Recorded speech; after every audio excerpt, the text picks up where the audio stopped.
Book 101 review. Book 101 is all about the books that I read for the last 40 years. And today I have my special guest. He's the author of the book Digital Overwhelm, no other than Mr. Craig Mattson.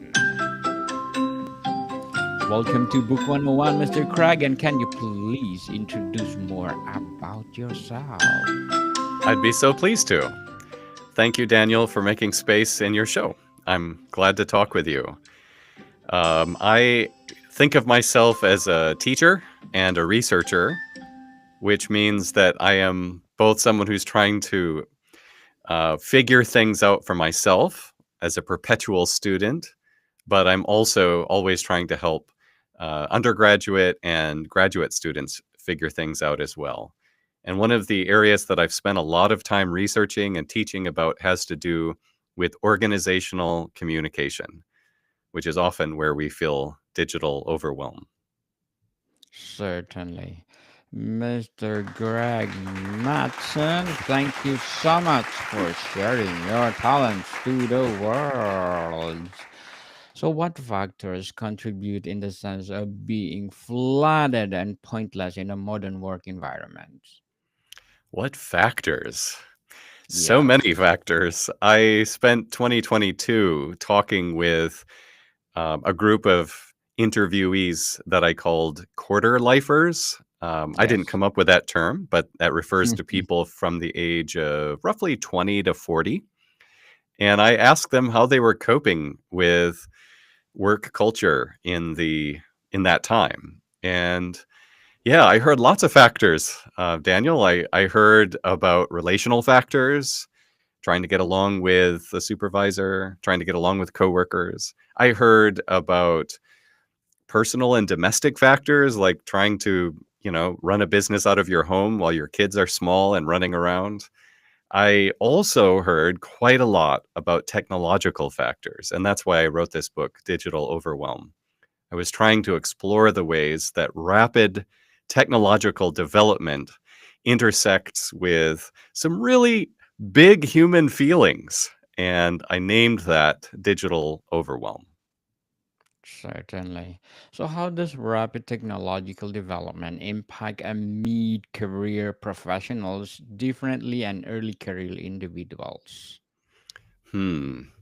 Well, mid-career is a little bit of a loose term. I use that as a way to try to be more inclusive. But generally speaking, we're talking about the sort of millennial and maybe some of the younger Gen X demographics.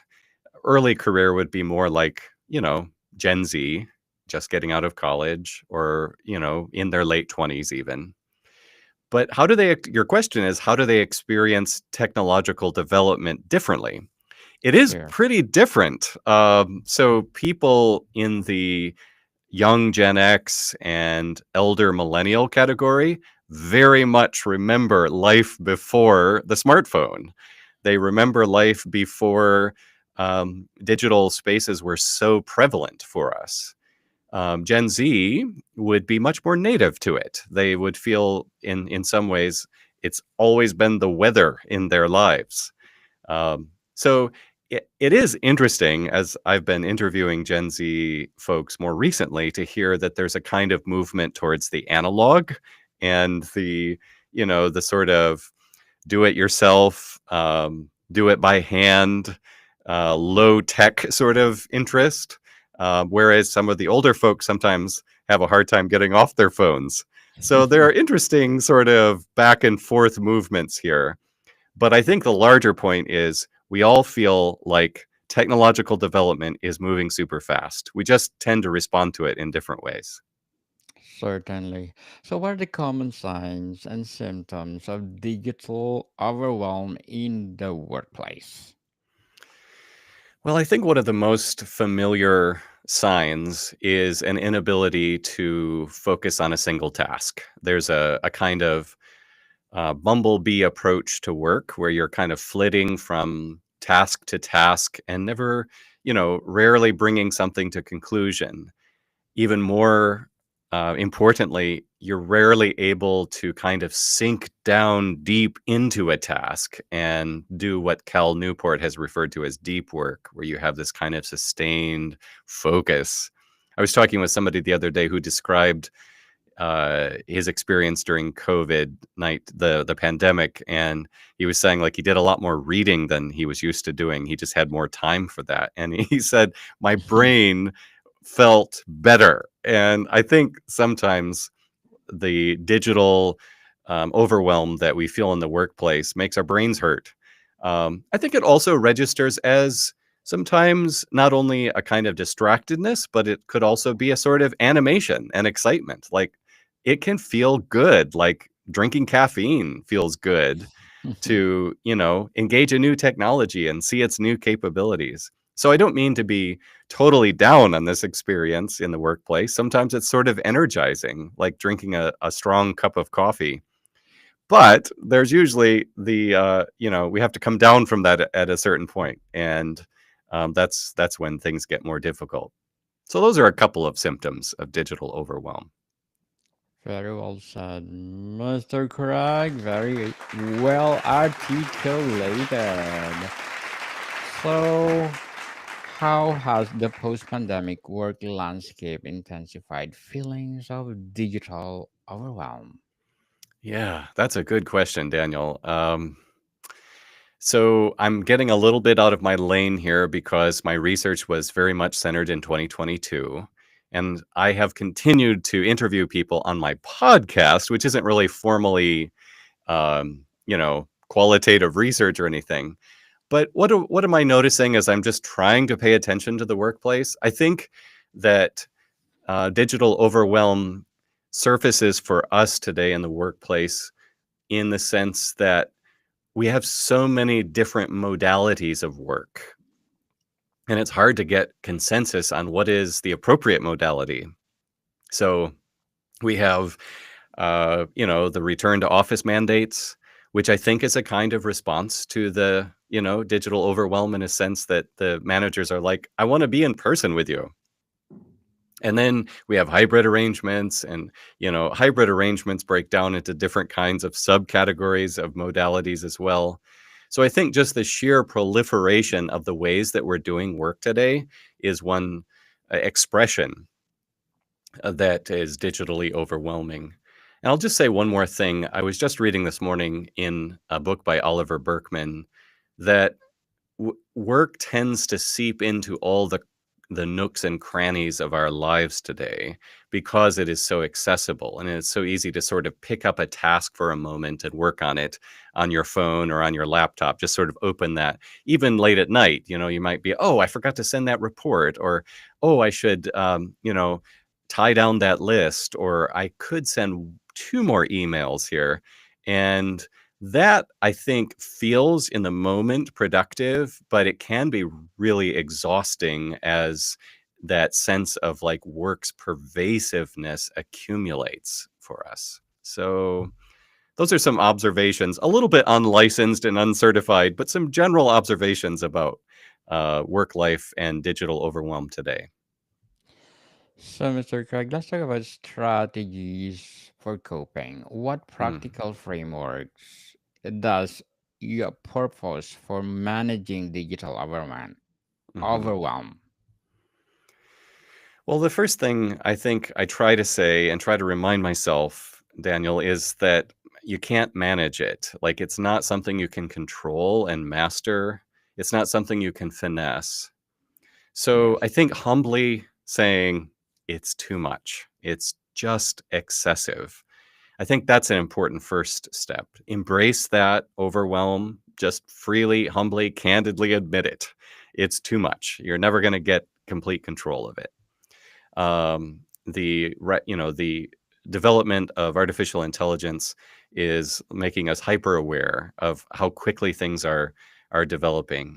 So I think that's the first thing to say in trying to manage your overwhelm is you can't exactly. But I think once you embrace that, then new kinds of actions become possible. Once you take that sort of posture of humility and curiosity towards our conditions today, I think some choices become possible. So my tendency is to say, and this is what I say in this book, that we tend to get stuck in a particular mode of communication with coworkers. We just have our own preferred mode. We have a way we like to communicate with people, and then we just sort of stay with that. And so my book recommends a framework that I call um, mode switching. And I talk through 6 different modes of communication that all respond to digital overwhelm in different ways. Some have some strengths, and then others have other strengths, but they can all have their blind spots as well. So I Cer- recommend mode switching among the 6 modes of communication discussed in the book. What's that make you think of, Daniel? Certainly agreeable, Mr. Greg, and thank you so much for sharing your empowering knowledge to the world. So, how can mid career professionals develop sea legs to navigate complex, digitally meditated workplaces? Hmm. Yeah. I like the image of sea legs. I tried to play with that metaphor in the book itself because so much of our ways of talking about digital media today do use water imagery, like a tsunami of technological Mhm. development, or ocean waves, or the tide, or currents, or streaming television, or whatever. So, yeah, I like the image of sea legs, um, because I think it also implies a sort of mature response to overwhelming conditions. Like, you know how to kind of keep upright even though you can't control the conditions. So, yeah, your question was, how can we do that today? Am I understanding the question correctly? Yes, indeed. Hmm. I just mentioned one framework that my book sort of works through, like different switching among different modes. For example, I'll give you a concrete example. Let's say that you're a sort of less is more communicator. So you might prefer texting as your way of engaging people, or maybe DMs on Teams or some other platform like that. You like to use brief, concise, pointed, blunt communications. And that has real strength and efficiency and quickness. And maybe sometimes it limits misunderstanding because it's just so direct.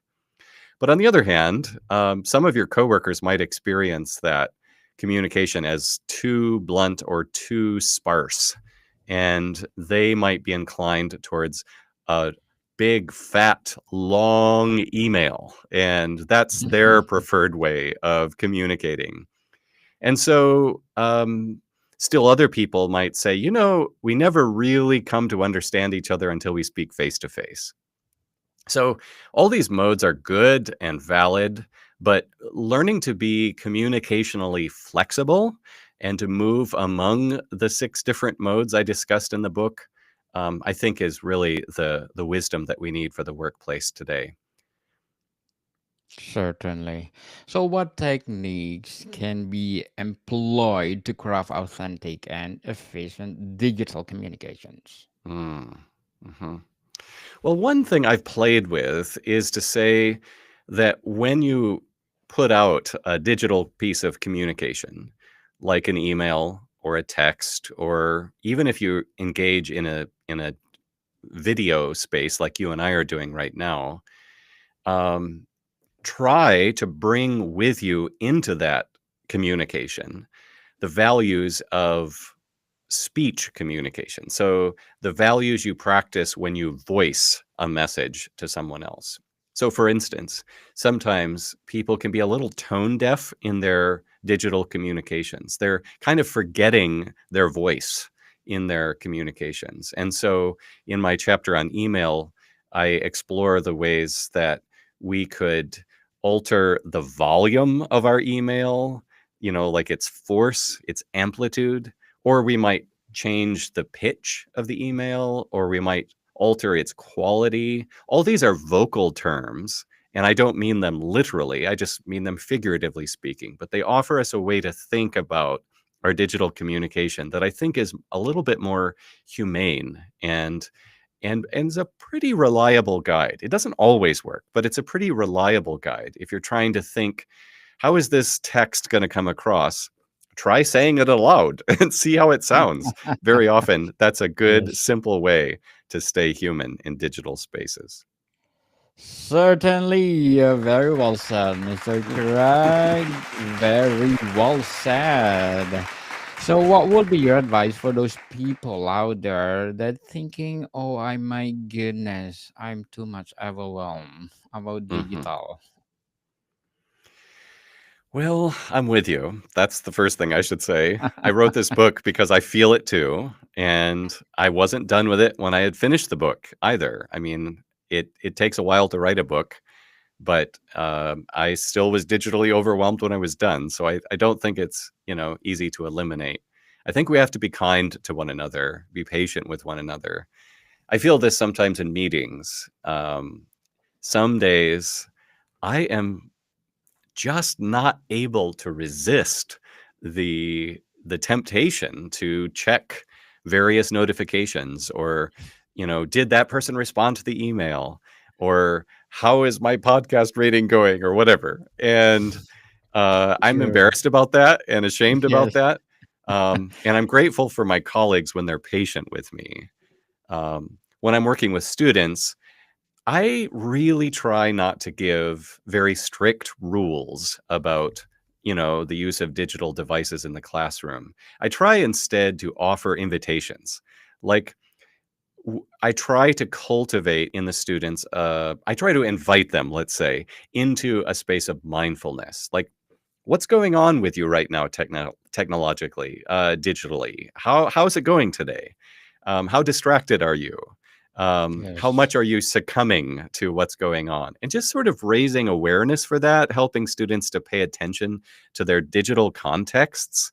I think that's good advice for all of us. And I think it's a more gracious way to deal with digital overwhelm.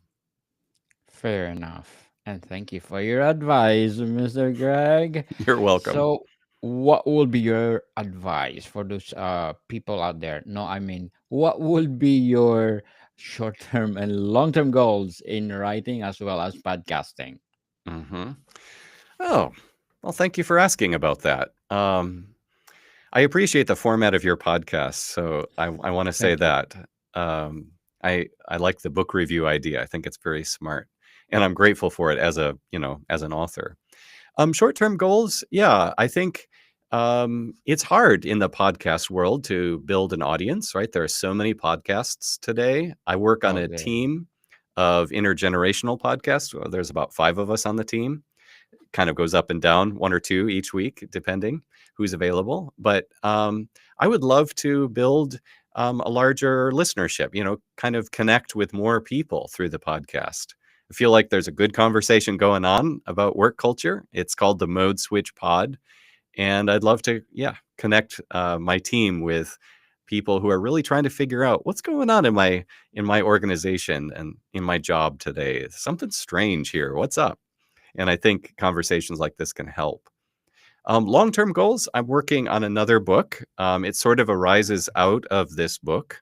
And I think it also addresses not just work culture, but our posture towards work itself, toil, labor, and how we can, in a way, sort of find a better posture towards work. So that's something I'm working on in the long term. Good luck to your goals, Mr. Craig, and you are Thank most you, welcome to Daniel. come back on Book 101 Review and let's talk about your new book. For sure, it's empowering book. So let's talk about integrating ancient wisdom. In what ways that you drawn upon ancient wisdom, particularly Mm, from Hebrew scriptures, to address mm-hmm, modern work challenges? mm-hmm. Yeah, that must sound strange to draw on very, very old books like the Book of Job or the Book of Ecclesiastes or something like that to talk about, Zoom fatigue. That's that sounds just odd, right?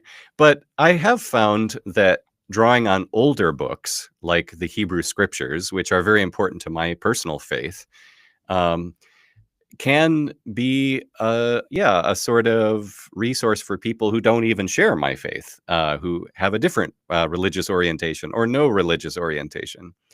Because these are deeply human stories. They're deeply human pieces of poetry.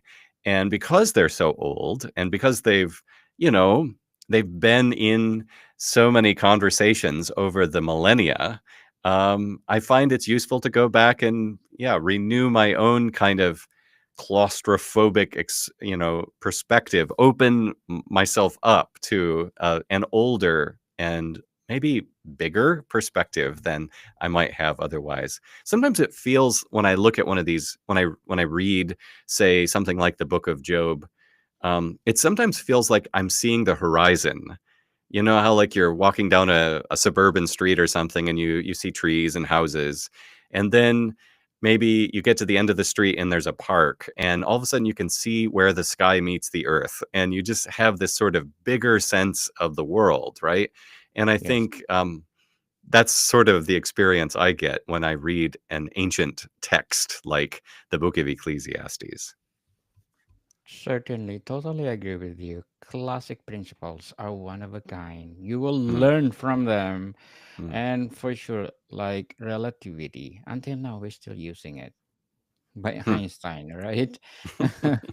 It's still the same, just like the principle of Job. It's still the same, mm, but mm, we just evolve through generations to mhm, generations, mm, different interpretation.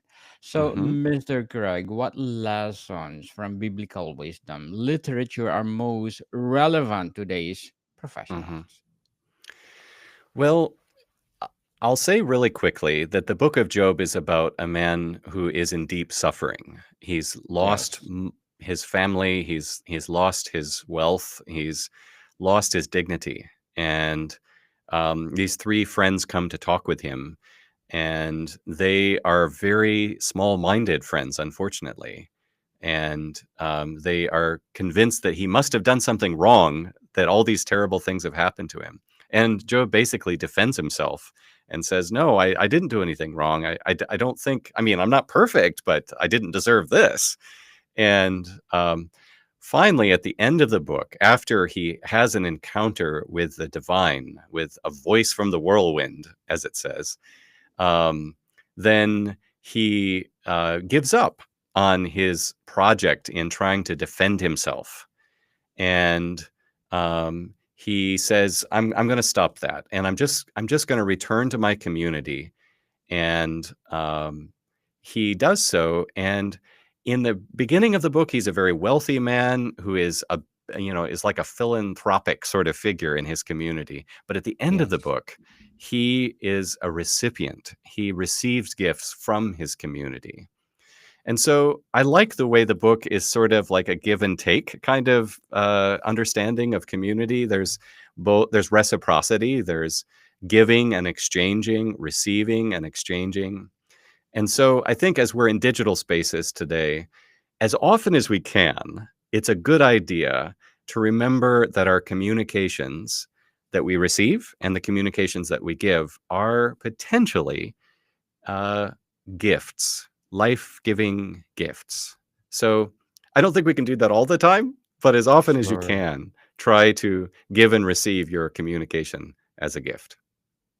Yes, I like when God tested Job, his faith. It's Mm, something else. mhm, Learn from that. Have faith in everything you do. mm. So, Mr. Greg, how does integrating timeless wisdom enhance resilience against digital stressors? Hmm.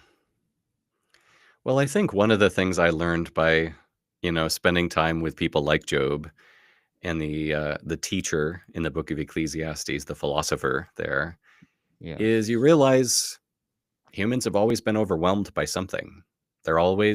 That's just the human condition. And so I think in a way that builds resilience. It enables you to say, okay, in a certain sense, like there's nothing like deeply unusually wrong about my life if I feel overwhelmed. That is how it goes being a person. And so I think that's one thing that helps to build resilience in reading some of these older texts. Certainly. So, to wrap up our discussion, Mr. Greg, what practical steps can individuals take to incorporate these ancient insights into Mm, their work lives? mhm. Well, one thing you can do, this is going to sound a little self interested, but one thing you can do is read my book. So, my book discusses six, like I said, six modes of communication. I discuss their strengths and weaknesses in the workplace. But every chapter is followed up with what I call a mode switch workshop, and it's like a half chapter. And in those chapters, I offer practical approaches to email, to what we're doing right now. More and more people are podcasting. So I have a half chapter called How to Make a Podcast, but also Yes. what to do when your technology breaks down and how to avoid exhaustion in the Zoom room when you just have wall to wall, screen to screen meetings all day. How do you cope with that? And so I offer practical ways of dealing with Zoom exhaustion. Um, and then the book concludes with a discussion of advocacy, persuasive communication in digital spaces. And I talk about practical ways to practice that sort of persuasive communication. So, yeah, I guess that's my recommendation. Check out those half chapters in my book, Digital Overwhelm, and they'll offer you plenty of practical ways to sort of connect ancient wisdom with contemporary conditions. Mr. Craig Mattson, thank you so much for sharing your book to the world. And we are looking forward for more empowering books like this. So can you Mm. please invite our listeners to support your book? Yes, thank you. I appreciate that, Daniel. My encouragement would be to check out my website at themodeswitch.com, and you'll see my books there. You can also find Digital Overwhelm on Amazon or on other online bookstores. So thank you so much. You most welcome, and please do plug in your podcast. Yes, the Mode Switch pod is available on Spotify and on Apple Podcasts, and it's distributed on my Substack newsletter. So that's called The Mode Switch with Craig Mattson. Yes, people, let's support Mr. Greg Mattson because if you support him, more empowering books to come, more empowering episodes to come. So, Mr. Greg, thank you so much for your time. This has been a gift, Daniel. Thank you. More to come, people. See you soon.